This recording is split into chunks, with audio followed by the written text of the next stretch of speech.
سلوا التاريخ كم مجدا سطرنا على صفحاته وبه تغنى. رب العالمین فرمای ان دین عند الله الاسلام، دین مرضیه په نزد الله تعالی باندې هغه دین د اسلام ده، نه د یهودیت نه د نصرانیت او نه د نور شرکی او عصري الحادي او دیموکراسي او کفري نظامونه. دا د خدای جل جلاله په نزد باندې محبوب نه دي. خبره په دغه عصري کفري الحادي دینو کې خو یاري نه کوو، ځو هغه سماوي دینونو ته چې الله نازل کړي دي، انبیاء علیهم الصلاۃ والسلام ته ور کړي دي، د خدای له طرف نه راغلي. په غو دینونو کې بهترین دین کوم یو ده؟ کعب ابن اشرف رسول الله صلی الله علیه وسلم ته راغی، بیا ورته دا کعب ابن اشرف د یهودو مشر و، ډېر لوی خبیث بد سړی و، د رسول الله صلی الله علیه وسلم لوی دښمن و، او څه ملګري یې ورسره و او هغه مو سره و نسوارا. دا راغله رسول الله صلی الله علیه وسلم ته وایي چې موږ په حق یو که دا بله ډله په حق د نسوارا و. رسول الله صلی الله علیه وسلم ورته وایي کلا الفریقین علی غیر حق، دواړه ډلې په غیر حق باندې.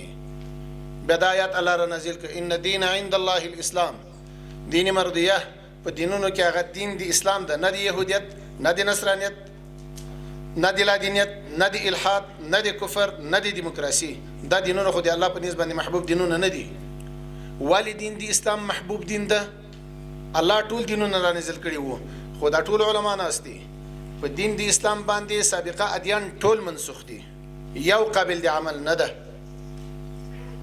دین د اسلام دا ناسخ ده او هغه سابقه ادیان دا ټول منسوخ دي. یو باندې عمل کول نه جائز دي او نه مناسب دي ترڅو هغه سابقه ادیان د موږ د دین جز نه وي. الله او رسول نه راته بیان کړي، په قران کې الله حکایت نه راته کړي او رسول الله صلی الله علیه وسلم په حدیثو کې هغه د موږ دین نه ګرځولي. په غو باندې موږ ته عمل کول نه دي جائز، هغه منسوخ دي.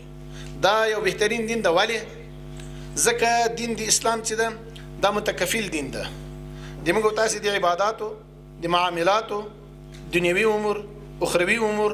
عبد الله ابن عباس مفسر القرآن هغه فرمایي کله ما د چپلې بند وش کیږي په الله قسم زبې القرآن معلوم کوم چې ولش کېدلې ده، نور خو د ذهن خلاصيږي کنه. دا یو متکفل دین ده، یو ضامن دین ده د ټولو امور لپاره، که عبادت دي که معاملات دي که اقتصادیات دي که موالات مع الکفار ده که محابات مع الکفار ده که مدارات مع الکفار ده او که هغه اجتماعي امور بین الناس دي، که د موږ تاسو ضرورت دي د دې ټولو لپاره. رسول اکرم صلی الله علیه وسلم فرمایي رضیت بالله ربا وبالاسلام دینا وبمحمد صلی الله علیه وسلم رسولا ونبیا. په دې راضي یو چې موږ تاسو الحمدلله ربم الله ده او دینم کوم دین ده؟ اسلام. او رسولم څوک ده؟ محمد صلی الله علیه وسلم. په شوق درود شریف وایي اللهم صل علی سیدنا مولانا محمد وعلى ال سیدنا مولانا محمد وبارك وسلم وصلي عليه. محترمو، او عبد الله ابن عباس د رسول الله صلی الله علیه وسلم د تر زوی ترجمان القرآن هغه فرمایي کدیما د چپلې بند وش کیږي زبې القرآن معلوم کوم چې ولش کېدلې ده. افسوس د دین ضرورت نه پیدا کولای، د دین ضرورت د دنیا ضرورت خو او د موږ تاسو هغه ضرورت اولیه د ځل واجنه چې کفار ډیر غافل کړي یو. یوه خواته په موږ تاسو په اشغال باندې مصروف کړي وو. دوه تفریقې، څوک له اشغال سره ولاړ، چا د اشغال مقابله کوله. دوه ډلې کړي وو. خپل ورونه په یو کور کې یو ورور به په امریکایانو سره اشغال سره ولاړو، بل ورور به مجاهد وو. دا حالت د دومره وخت انقلاب نه روان لغنه مخکې د موږ تاسو نظامونه داسې نظامونه وو چې افغانان دومره پټ سترګې ساتلي وو چې هیڅ ته نه پرېښودل. 40 کاله مسلسل پاچاهانې هم سوي دي، 40 کاله ارامه بادشاهي په یو ملک کې تېره چې ډېر هغه مترقي هېواد وي. د موږ تاسو هېواد هغه هېواد و چې موږ تاسو یې پیژنو. لغنه وروسته کودتاوې، اشغال، کفري نظریې، کفري افکار، دا د موږ تاسو په هېواد کې وو. بالاخره الله تعالی اوس یو وحدت راوستل، یو اسلامي نظام یې راوستلی ده.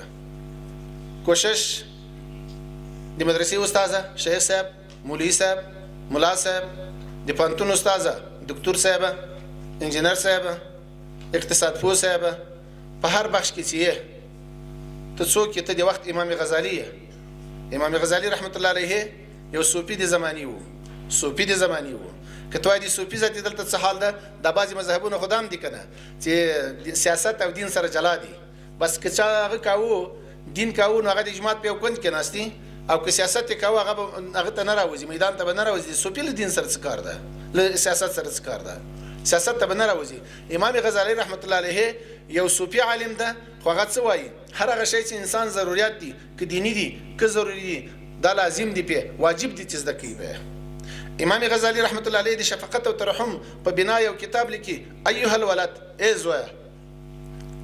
زویا ای بچا او څنګه خبرې کې کړې دي په ایها الولد کې مطالعه کوي پښتو ته ترجمه شوی الحمدلله اوس ای زویا اندغه ترجمه ده د کتاب نوم په ای زویا باندې ده نو هغه یو صوفي عالم علما ناستي علماء د کتاب په حق احیاء العلوم کې د شي لیکلي دي که څلور واري چا مطالعه ک درې واري چا مکمل مطالعه ک د لوی ولی اولاد زمانیه ده په دې رساله کې هغه ته د عقیدی اصلاح د اخلاق اصلاح د اعمال اصلاح د افعال اصلاح د لکه پلار چې زوی ته غږیږي کتاب چې ګوري هر لفظ داسې وي لکه یو مشفق پلار چې یو ګران زوی ته غږیږي ایها الولد اے د ما ګران زوی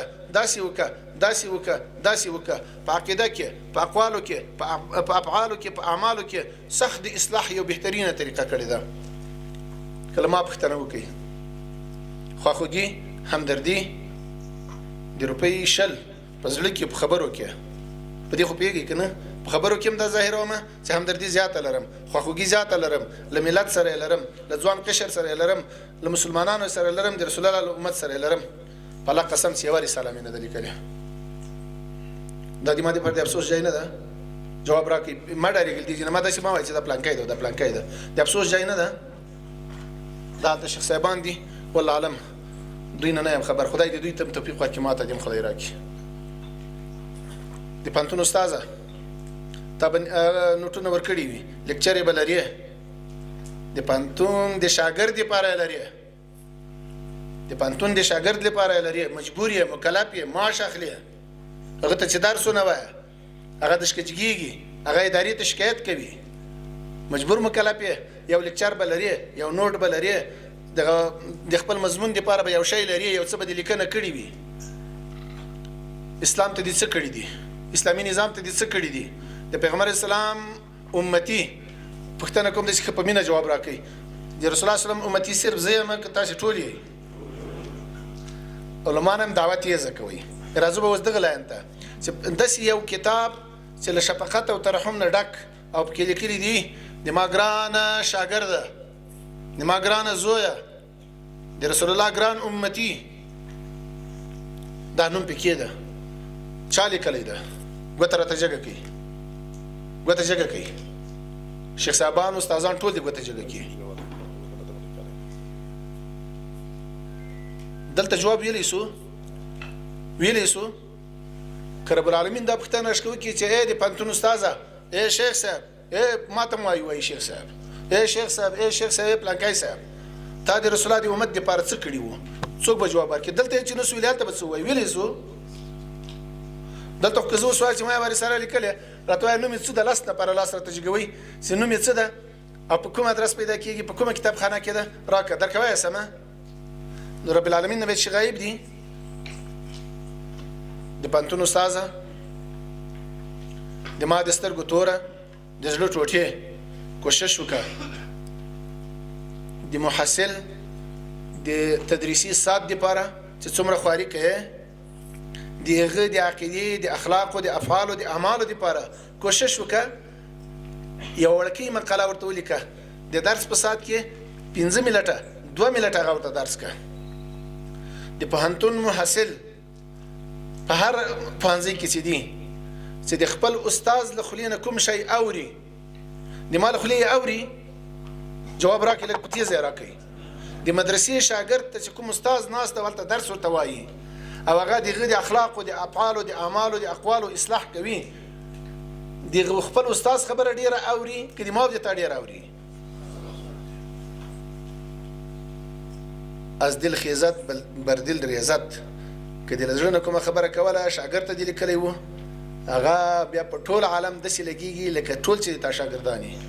که د زوی ته لیکلي وي بیا په ټولو باندې داسې لګېږي لکه ټول چې تا زمن وي. امام رازي رحمت الله علیه هغه بیا څه وایي؟ گر به استدلال کاری دین بودی فخری رازی رازداری دین بودی. بیا ورپسې وایي پای استدلال پای چوبین بود پای چوبین سست و به تمکین بود.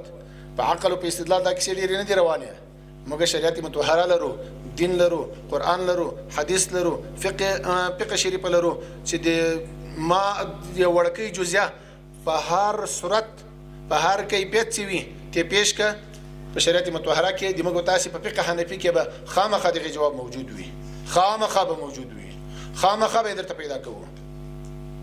ښه چې دومره کامل دین هم لرو. او دا خو دي په عربي اکثره شیان په نورو ژبو دي. د پوهنتون استاده عالم صاحب شیخ صاحب دا به څنګه کوو؟ زه ورته هغه پښتو ته ترجمه کوو، زه ورته هغه انګلیش ته ترجمه کوو، زه ورته هغه دري ته ترجمه کوو، وړکۍ رساله لیکو. یو په ځان باندې دا لازمي کوو چې زه به صرف په اخلاقو باندې یوه رساله لیکم، بل به وایي زه به صرف په عقیدې باندې یوه رساله لیکم، بل به وایي زه به د مسلمانانو د معاشري دپاره یو شی لیکم، بل به وایي زه یوه رساله لیکم موالات مع الکفار جائز که نجائز، محبات مع الکفار جائز که نجائز، مدارات مع الکفار جائز که نجائز. بل به وایي زه صرف په منځه باندې تر څو د رسول الله صلی الله علیه وسلم د امت هغه د منځه اصلاح وسي په پښتو کې ورته لیکم، په سوچه پښتو کې. یو منګل ده هغه به زه په منګلي ژبه باندې لیکم چې د منګل ځوان نسل په نور اصطلاحاتو نه پوهېږي، په دغې اصطلاح کې لیکم. بل به د زدرانو په ژبه لیکو، بل به د صافی په ژبه لیکو، بل به د احمدزی په ژبه لیکو. یا داسې یو جامع لیکنه چې هر قوم هر ځوان د هرې ژبې د موږ او تاسې دننه د افغانستان هغه اخذ ترې وکړی شي. نو دغه یو لوی لاسته راوړنې په دې وخت کې د موږ او تاسې جامعه هم جوړېږي او هر چا سره به یو رساله موجوده وي. اوس خو ټول دغه تولیدلی یو. که فیسبوک کې کوم څه راغله وایي والا چې ما په فیسبوک کې دا لیدلی دي، ښه په فیسبوک باور کېدی شي. رسول الله صلی الله علیه وسلم وایي کفا بالمرء کذبا ان یحدث بكل ما سمعه. د سړي دپاره همدغه دروغ هم بس دي چې څه اوري بل ته یې وایي، او هغه همدغه دي. دلته به هر څه کې وینې، هر څه به کې اوري او بل ته به یې وایي. فیسبوکي ملا به یې الله دې رحم وکړي. نو محترمو، دین اسلام ولې دین محبوبه مرضیه دین د ما درته ویلي متکفل د ټولو شیانو ده.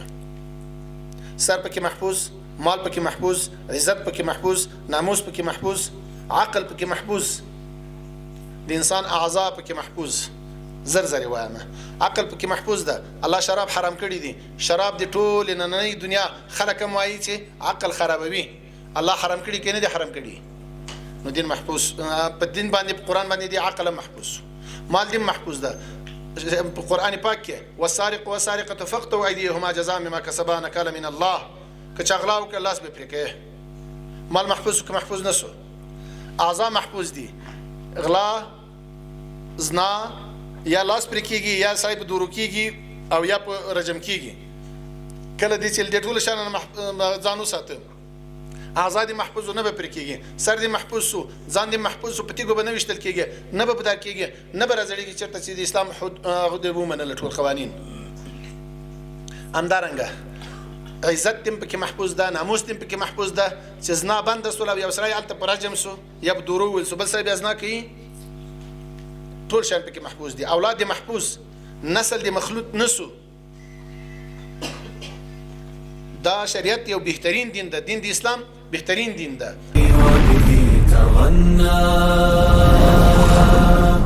تهاب الأسد وطأتنا لأننا لغير الله كلا ما ركعنا.